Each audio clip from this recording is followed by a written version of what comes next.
Come on.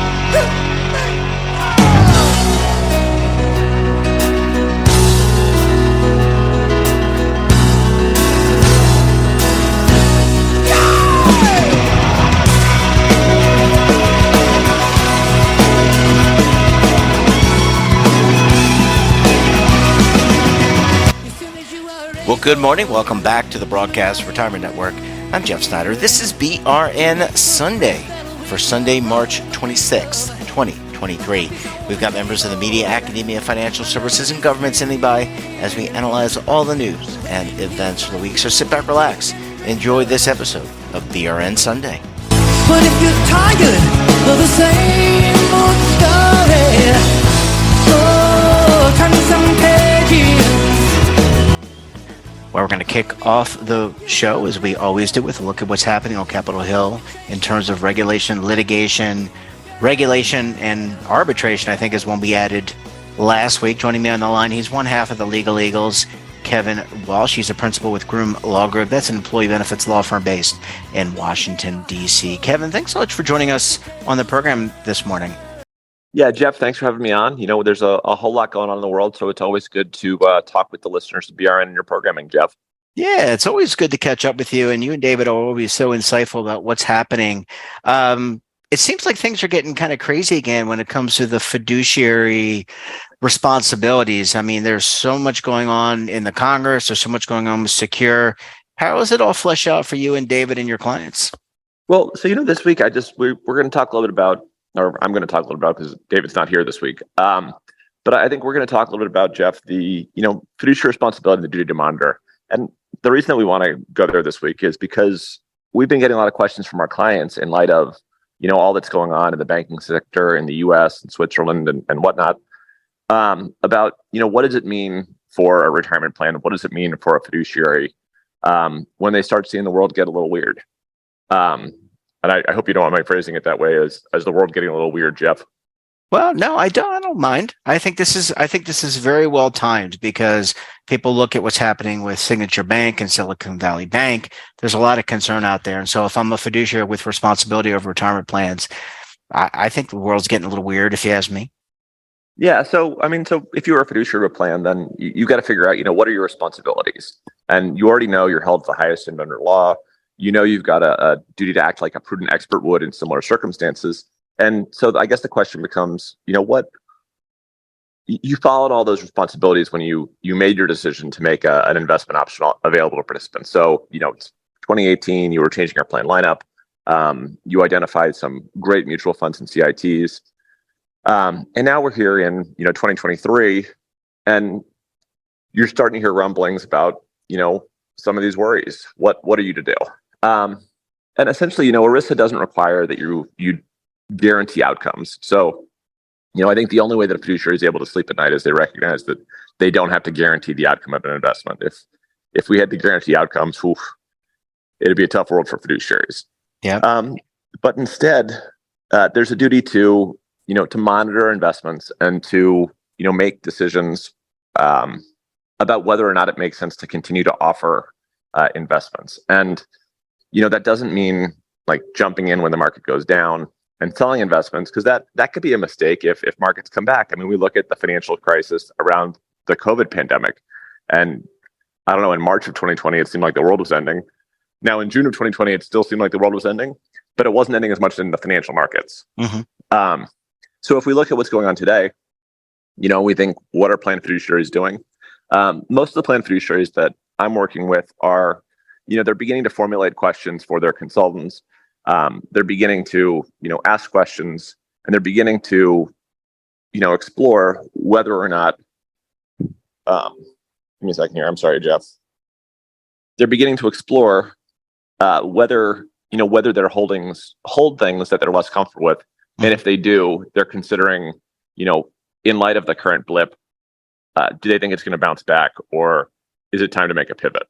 Now, Kevin, if you don't mind if I interrupt you, some of that's easier to do on a pension plan because they may hold individual securities, but in something like a retirement plan, that may be mutual funds, and within every mutual fund, it's a separate portfolio. They may hold different holdings. So that to me kind of goes back to your your initial thought. I want to get your reaction to this around timing, and that if you know that someone is a holder of some type of security or set of securities that may be calling the question, you don't want to just say, all right, sell, sell, sell, sell, sell, because as you said, timing is everything, and you might sell at the down part of the trough, but you may want to put that on something in the future to watch for and possibly sell when things kind of come back to normal, or buy. It could be on either side.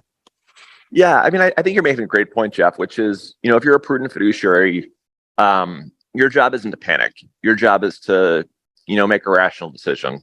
And so, if you're seeing moves, you got to figure out, your instinct to sell, or your instinct to double down and buy more, or your instinct to make changes and ask questions. Is that instinct rooted in an emotional response, or is it instinct rooted in, your investment professional analysis? And so I agree. I think on the pension side, it's a lot easier to directly monitor. But on the defined contribution side, there's still things you can do. Like you can talk to your plans consultants. You can reach out to the asset managers. You can reach out to the mutual fund family shop and ask questions as a way of, performing additional diligence if you determine it's necessary around the options you're providing to your participants in your plan lineup. And Kevin, do you document that? Like, for example, if you agree that XYZ company, you should contact XYZ company because there's certain holdings, certain questions. Is that something you would document in meeting notes, investment policy notes, things like that? Maybe not investment policy notes, but you know what I mean, meeting notes that you've covered this, and that maybe you held a special meeting for something like that. And yeah, Jeff, I think you're highlighting a great point here, which is that, from a prudent standpoint, the rule is you have to be prudent, but if you're challenged on prudence, what you really want to be able to show, and it's not that you have to show it, but it's that you want to be able to show, is you want to be able to show that you followed a prudent process. And so, you don't have to document that you're talking to your consultants. You don't have to document these things. But from a liability standpoint, from a standpoint of, showing the steps you're following, it can be helpful, to have a record of what you're doing to ensure that, you're following a prudent process with respect to your plan decisions. Kevin, where does this, we have talked with you and David about some of the other fiduciary responsibilities and the concern around fees. Given what's going on with some of the market volatility, have these questions kind of about some of these concerns, like the banking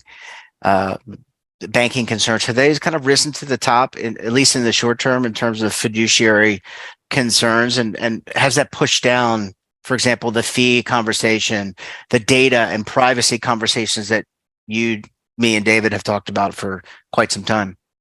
Well, so fees are always important, but I mean, if we're looking at it from a participant standpoint, if we're looking at it from was your decision-making prudent standpoint, I think that fees can become a bit myopic, but when the markets get volatile, it really highlights what we really are focused on, which is participant outcomes.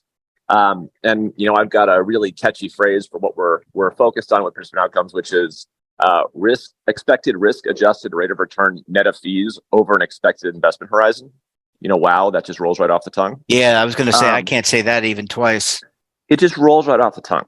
But when markets get choppy, it highlights that, that's really the metric that we should be looking out for when we're trying to get participants the best outcome. I mean, essentially, it's the outcome that we're trying to get folks to.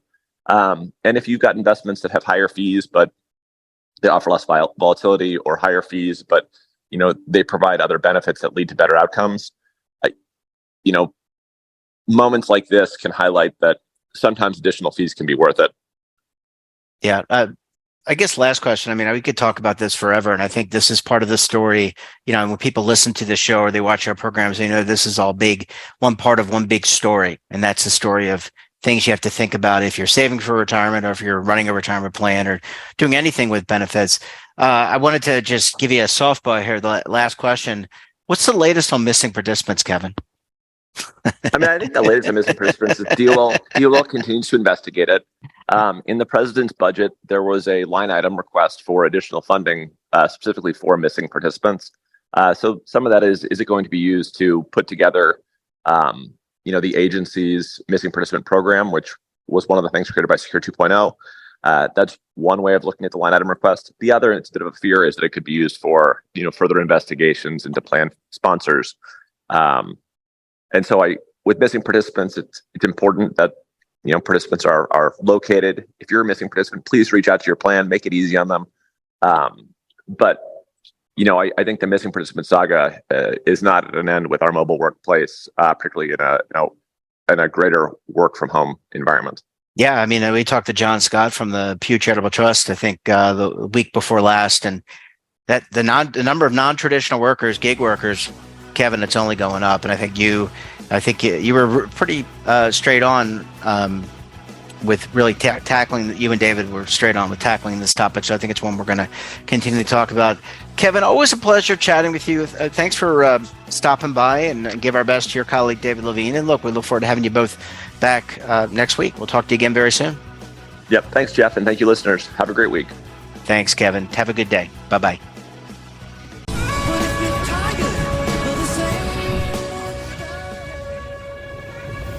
Imagine a new television network that will make you richer, healthier, and in control of your financial future.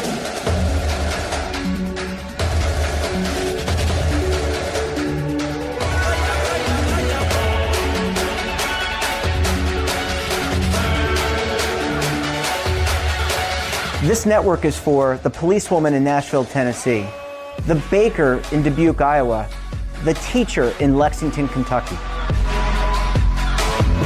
We want to make the idea of savings and retirement culturally relevant. But what do you see as a defining issue of the midterms? Especially for the smaller businesses. I mean, they are the lifeblood of the American economy.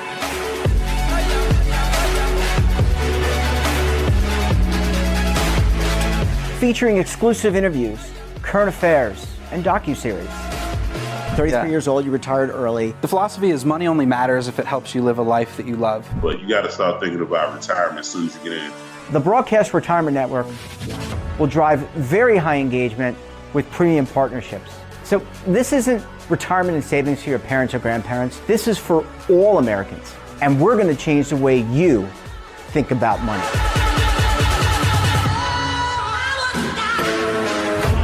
Welcome to the next frontier of retirement and savings.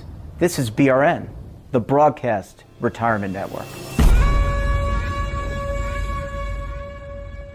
Are you stuck with a low credit score? A credit report and score that's causing you to be denied credit or pay higher interest rates than others for the same things? Then do what Terrence did and call Credit Repaired for your free credit evaluation to help restore your credit. I started thinking about buying a new house, and my score wasn't where I needed it to be. I called and spoke with one of the representatives, and we just had a good conversation, and I liked what he was saying. Just one call for his free credit evaluation was all it took to start back on the track to repairing his credit. I'm seeing the deletions and I'm getting the report, so I know something's being done. It does make a difference to me. All it takes is one call to get started. Credit Repair has given me a second chance to have a better credit score. Don't let a low credit score hold you back another day. Do what Terrence did and make the call for your free credit evaluation.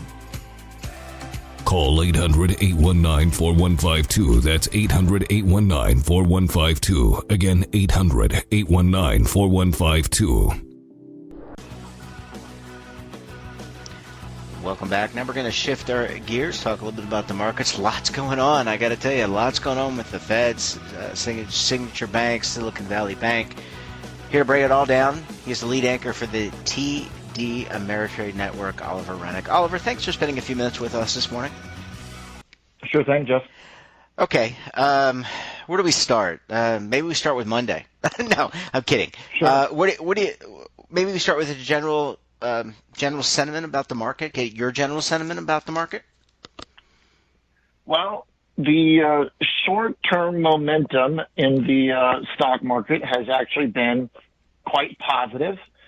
We've had a generally positive market reaction to the tech bank collapse that has turned into a bit of financial stock contagion. So it's been fascinating to see the market's ability to kind of see the silver lining, because the stock market has actually little changed from before Silicon Valley Bank went bust. A lot of that is happening because investors are, as usual, trying to project what this means for the path of interest rate hikes by the Federal Reserve. And of course, that was the focus this week with Chair Powell and his 25 basis points and his commentary afterward to reporters around their plan. And we saw a little bit of chop in the stocks since then. So the second half of the week, we did see a little bit of chop. We saw a big bounce on Thursday, but then we faded it. And the market couldn't rally on Wednesday after Powell. And then Friday, it was pretty choppy and mixed. And we're kind of in a bit of an unknown because there is a lot of short-term momentum because of all the strength in technology companies, people trying to buy tech growth assets and companies that could see valuations start to improve if the Federal Reserve does stop hiking rates. But then you're getting into this really dicey situation where Powell still did hike and tells us that there's going to have to be some real major economic problems for him not to hike again. And the market is kind of choosing to see its own version of events that include interest rate cuts in the near-term horizon. And he's told us that that's not their plan. Of course, they're going to be data dependent. And the market is essentially telling us the data is going to demand cuts and that that's going to be a bullish thing. So all this gets really convoluted because there's kind of the description of what's happening and then my view of where there are inaccuracies in that narrative. So what's happening is investors are looking for interest rate cuts later this year as a result of the bank situation and general economic slowness. And so they are trying to buy tech companies, NASDAQ, crypto, same stuff we did during COVID when there was a crisis, basically, and the government responded to it. So part of this also stems from the government's efforts already to fix the bank situation by insuring depositors and allowing for a adoption of assets onto their balance sheet is essentially loans to get these banks to the other side. And so all of that kind of does have this feeling of previous bull market beginnings when the government says that we need to step in and provide some liquidity. But now, so that's kind of what's happened. But in my view, there's really just, I mean, this whole thesis is really riddled with errors. The first being that we've done this back and forth for a year and a half on the notion of interest rate cuts. The bond market has priced in cuts over and over and over again, and they've always been priced back out by the time the Federal Reserve actually has to make a decision. And the reason why those interest rate cuts never actually happen is because the employment situation is too firm and the economy is still dealing with too high of inflation. And we always do this over and over again. And unless you really think that the bank situation is going to become a major economic explosion beyond what has already done, the case for those interest rate cuts is very minimal. Hey, Oliver, I was going to ask you, I mean, it seems so unlikely as an outsider, someone who's not following the market every day. I don't know, outsider when it comes to the markets, not outsider when it comes to investing, but, you know, retirement investing. It just seems so unlikely that the Fed would just automatically reverse position and go from, you know, Fed increases or Fed rate hike increases to all of a sudden just begin cutting. I mean, even Sure. if and I guess how likely historically have we seen that in the span of a year where they've raised rates and all of a sudden reverse, let's cut again. It just seems so unlikely. But I don't know, maybe history is a different indicator of that. Well, there certainly are pivots, and even you don't have to look back too far. I mean, even during COVID, you'll recall that leading into the COVID situation, it was just a year prior. Well, if you remember 2018, rather, sorry, is the better example. 2018, we were hiking and then really quickly pivoted back the other way in 2019, and then went on that kind of glide path of lower rates going into COVID. But yeah, right now, in high inflationary environments, no, there's not really a precedent for going from hikes to cuts when inflation is where it's at or anywhere close to it. So it really is this just kind of imagination that has a way of compounding in a period where so many market participants have so much at stake. People are still so highly dependent and living in kind of a zero interest rate world in their head still. I mean, this is essentially why the bank blew up happened and started with banks servicing the tech world, because all their clientele, there's all these West Coast banks and their clientele is very concentrated, living in essentially a zero interest rate regime where their money was tied up in startup businesses that were unprofitable, essentially kind of zombie experimental tech companies. A lot of these VCs just got destroyed in the last year in the private equity market and IPOs and SPACs, and all that stuff just got annihilated as interest rates rose. And so when they needed to take the cash out because they needed cash because they were bleeding money in their investments, the banks didn't have to tap into these unrealized losses that were getting torched by interest rates. So it's really important to keep in mind that this is a combination problem of interest rates and a tech bubble that blew up. And there are a lot of people that have a lot of motivation then to try and spin a narrative about going back towards zero rates.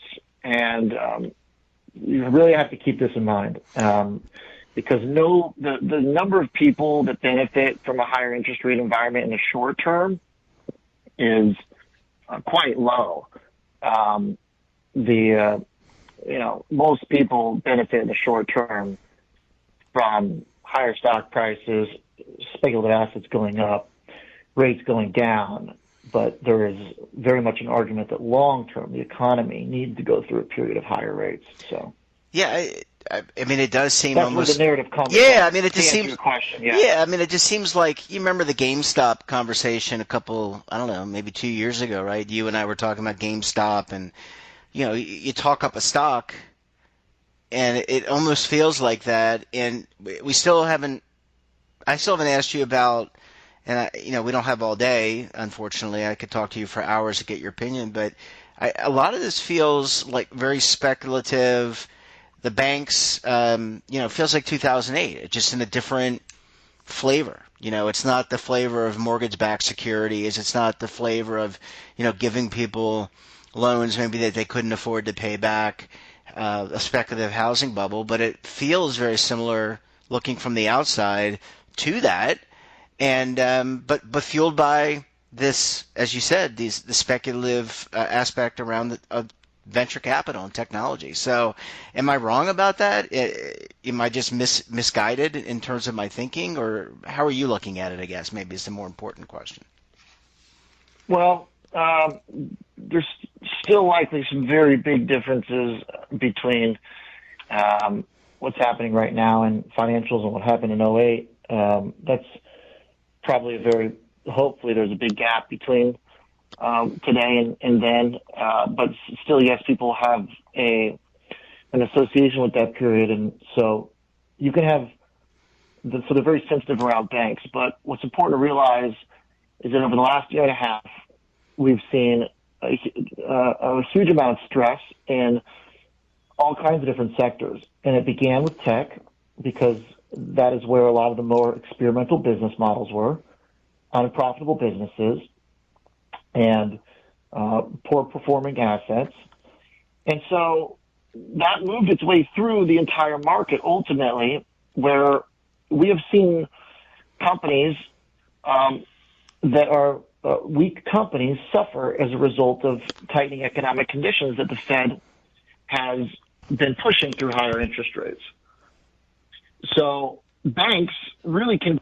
It's just another sector in which we're going to discover which companies are good, which companies are bad. This has been happening in all kinds of different sectors over the last year. I mean, you mentioned GameStop, Bed Bath & Beyond. I mean, Yeah. a bunch of consumer stocks, Carvana, have totally collapsed and are on the verge of bankruptcy, if not already declaring it. So what's happening to banks, I think, should be considered in that context, which is that it's just another sector where some companies are well-run and some are poorly run. And the ones that are poorly run are the ones that are getting crushed right now.